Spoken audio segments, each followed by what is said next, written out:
कष्ट न हो वह भगवान कृष्ण ने उत्तरा से कहे, देखो कुछ समय के लिए अपने मातृ वात्सल्य रूप में ध्यान करो।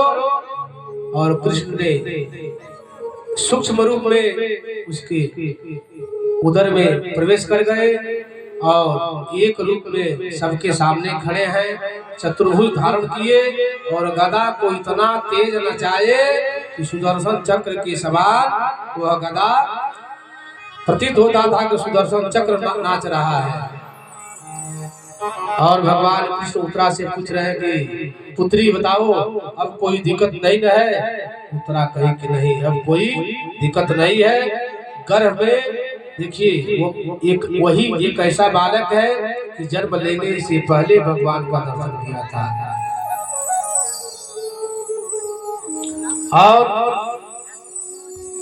जब बाहर आए कहते हैं कि भगवान की लीला को कोई नहीं समझ सकता है, लेकिन जो भक्त होता है भगवान की लीला को समझ जाता है।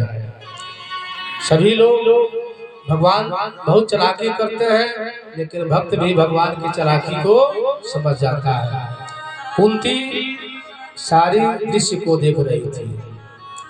भगवान जो निकले, कुंती प्रणाम की, कही अरे प्रभु आप साक्षात जगदीश्वर हैं,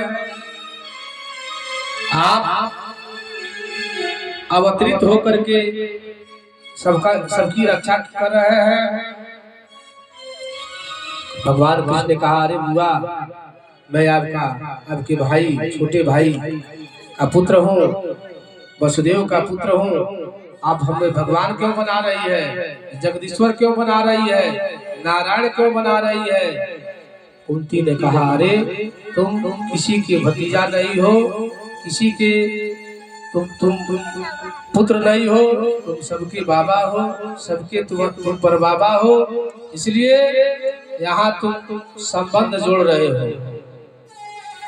भगवान ने कहा ठीक है, तुम हमको भगवान बना रही हो, ठीक है तो तुम लोग हमसे वरदान मांगो। सबसे पहले भगवान कृष्ण ने युधिष्ठिर के पास कहे, बड़का भैया आप हमें जो भी हमसे मांगना हो मांग सकते हैं। युधिष्ठिर जी ने कहा, अरे मांगना क्या है, मांगना तो यही है कि आज जो आप हम लोगों को देने के लिए कह रहे हैं, केवल यही वर दे दीजिए, यही कि हर परिस्थिति चाहे कोई भी परिस्थिति आवे आपका स्मरण हम लोग न भूले, स्मरण करते रहे और आपका आशीर्वाद हम लोगों के ऊपर बना रहे। उसके बाद भीम सिंह के पास गए, कहे महिला भैया आप हमसे जो मांगना हो मांग सकते हैं। भीम ने कहा, अरे गोपाल क्या मांगना है, अरे हमको तो लोग भोजन भट्ट कहते ही हैं, सबसे ज्यादा भोजन करते हैं, तो यही कृपा करना कि आशीर्वाद देते रहना कि हम हर परिस्थिति में हंसते रहें और आपका आशीर्वाद हमें उठते बैठते सोते जागते हर समय आपका आशीर्वाद हमारे ऊपर बना रहे। उसके बाद अर्जुन के पास गए, अर्जुन से कहे पार्थ जो भी मांगना हो उसे मांग लो। अर्जुन ने कहा, अरे कन्हैया मैंने तो आपको सखा और अपना गुरु माना है, एक यही आशीर्वाद देना कि सदैव आपकी गुरु और शिष्य का जो परंपरा है वो आप बना रहे। उसके बाद अपने बहन सुभद्रा से कहे हैं कि सुभद्रा जो भी मांगना हो सो मांग लो।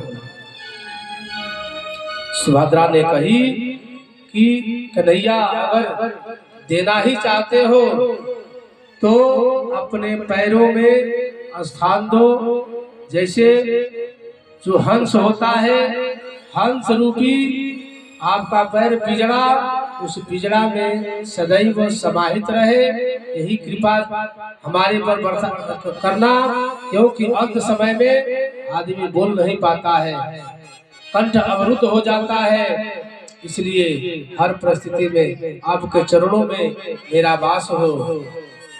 द्रौपदी से कहे कि द्रौपदी जो भी मांगना हो सो मांग लो।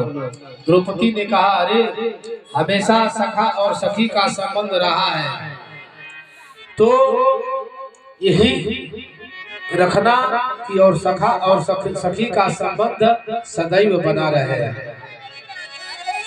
इसके बाद अपने बुआ कुंती से कहे, बुआ जो ही मांगना हो सो मांग लो।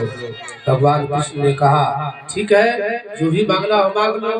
बुआ उनकी अपना आंचल फैला करके कही, विपदः सन्तु न शश्वत् तत्र तत्र जगद्गुरु जब भवतो दर्शनम जावत् तदुत्तम दर्शनम। अरे कन्हैया, अगर देना ही है तो संसार की सारी विपत्तियां हमारे आंचल में डाल दो। भगवान कृष्ण ने कहा, अरे बड़े दिनों के बाद आप लोगों को सुख मिला है। जन्म से लेकर के आज तक कौरवों ने आपके बच्चों को मारने के लिए कोई ऐसा उपाय नहीं कि जो नहीं किए हो। समुद्र में फेंकना, विष पिलाना, लाक्षागृह में जलाने का प्रयास करना, उसके बाद तुम्हारे पुत्र वधू द्रौपदी को चिरहरण कराना, और 12 वर्ष की वनवास, 1 वर्ष के अज्ञातवास, युद्ध करना,